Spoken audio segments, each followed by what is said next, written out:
Like, it's one thing to embarrass yourself, but it's another thing for somebody else to let you keep embarrassing yourself. College I was attending had like this mandatory thing where you had to go and spend 2 days on campus before you could start your year. And it's actually really nice because it kind of helped you get familiarized with the campus before actually, you know, starting class. And they had a bunch of people there to kind of welcome you in and help you. And a lot of them actually were RAs. So my group ended up having 4 RAs or older college kids. And for the sake of this video, I'm not saying their actual names, but I'll just say that the one dude's name was Jim, and Jim was very helpful. And come to find out, Jim actually lived in my dorm hall. I lived on the 2nd floor, he lived on the 7th. And you know, whenever I saw him, I'd be like, hi Jim, how are you? Whatever. He also worked in the front because the RAs had to work the mailroom. And actually during move-in, he helped my floor break down like our boxes and stuff. So even then I was like, oh, you know, thank you so much, Jim. And even my parents were like, oh yeah, thanks Jim. Like, that's very nice of you. So all that to say, I kept bumping into Jim. And me being, you know, a freshly dumb 18-year-old, I didn't have an umbrella and it was downpouring. But thankfully Jim was working the mailroom, which is in the front of the building. So he was like, oh, you can just borrow my umbrella. And I was like,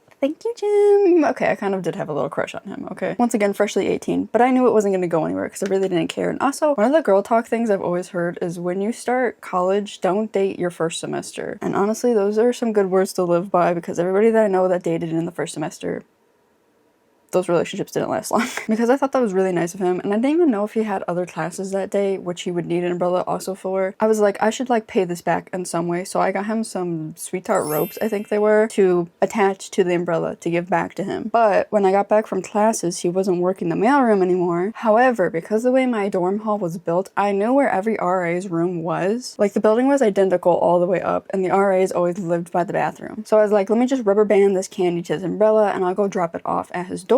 So I walk all the way up all 7 flights and I go to the door that I know belongs to the RAs, and I look at the door plate and it says Sam. I go, wait a minute. I start racking my brain. I'm like, I must have this wrong. Maybe he doesn't live on the 7th floor. And because I had a really good relationship with my RAs, I went to them and I said, hey, who's the RA that lives on the 7th floor? And they go, oh yeah, that's Sam. And I said, Sam is her description here. That's Sam? And they go, yes.